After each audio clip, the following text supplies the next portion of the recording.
Hey y'all, Wilson here. Look, this ain't no ordinary meatloaf, y'all. This here is a recipe. It's like a nod to the bustling streets of Philadelphia and its culinary identity, which began in the 1930s. As the legend goes, the Philly cheesesteak. This version, y'all, pays a humble homage to basically the spirit of a classic cheesesteak. Dish emerges not as a culinary triumph, nope, but as a wistful statement to a rustic attempt to channel the essence of an ordinary Philly cheesesteak into, the familiar comfort of some southern food of meatloaf.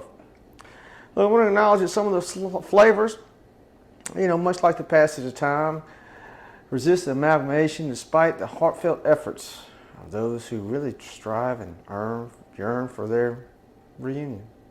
We're going to get to it, but pay attention because this is going quick, y'all. Vegetable oil, get that nice and heated up. Got our onions, bell pepper. All right, y'all, looking good, nice and tender. We're gonna add in our garlic and our mushrooms and cook them just for about, really just until they're fragrant, because this thing's already kind of hot. That's our mushrooms. We'll get them stirred around. Got our hamburger meat. Now next up, we're gonna add in our salt. Half a teaspoon of salt, half a teaspoon of pepper. We're going to add in our ketchup, 2 tablespoons of that. We'll kick it up a notch with some Worcestershire sauce, give it a little bit more flavor. 1 teaspoon of that, y'all. Got 1 teaspoon of egg, or 1 egg, I don't know about a teaspoon of egg. We've got our cheese, shredded, provolone, mozzarella, whichever one you want. You can never go wrong with either one of those. And then we've got our breadcrumbs, y'all. 1 cup of those.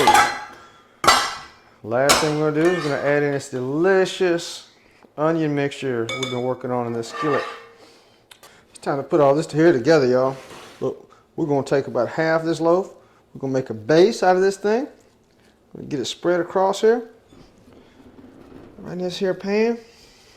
You can put it in a loaf, but what happens when you put it in a loaf, it really has all that fat basically absorbed into it. We're not trying to go for that. We're not trying to make the leanest thing either, but hey, we really want to get this kind of shaped out. And we're going to get some of this cheese. We're going to layer it through here.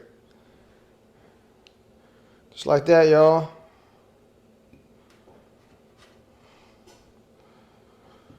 We're going to cover up the rest of it.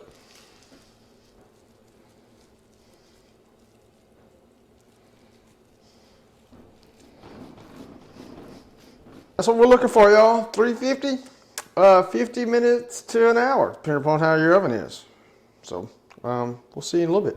And the cheese is coming out of the sides of this thing. It's gonna be so gooey, y'all. So damn gooey. We're gonna put this provolone right across the top of it. Just make sure it's covered. For the amount I made, 3 slices do just fine, y'all. Gonna put this back in the oven. Gonna broil it for at least 2 to 3 minutes. Make sure that cheese is nice and melty. Be time to pull it off then, y'all. Here you have it, y'all. Philly cheesesteak. Put it on whatever kind of bun you want to. Typically, we'll have the nice original one, but you know what you did. You know what you did. Look, y'all, if you love this, you're going to love a series of cookbooks that I have out that not only tantalize your taste buds, but also make a difference in the world. All the proceeds received from the sale of Volume 4, Cajun Eats and World of Treats, will be donated to Canines for Warriors. Listen. Determined to end suicide, Canines for Warriors provides highly trained service dogs to military veterans suffering from PTSD and trauma, with the majority of the dogs being rescues. This is like a very innovative program that allows that team to build an unwavering bond that facilitates collective healing from the veterans and assists in their recovery. Look, you're helping veterans, you're helping dogs. Hell, if you can't get behind that, I'm not sure what you're going to support at that point in time, okay? Look, feel free to donate directly at caninesforwarriors.org. Or if you pick up a cookbook for Volume 4, rest assured that all the proceeds I receive will be going directly to caninesforwarriors.org to help support them and make a difference in a veteran's life. And hey, look, if you can make that come true, I'll grant you a meeting with Bigfoot and I'll become your biggest admirer. Look, this recipe is in the description below. If you have any questions or just want to comment or whichever, feel free to hit me up at Cooking with Wilson, that's without the G because I'm country like that, at Gmail, YouTube, Facebook, Instagram, to let me know what you think about this.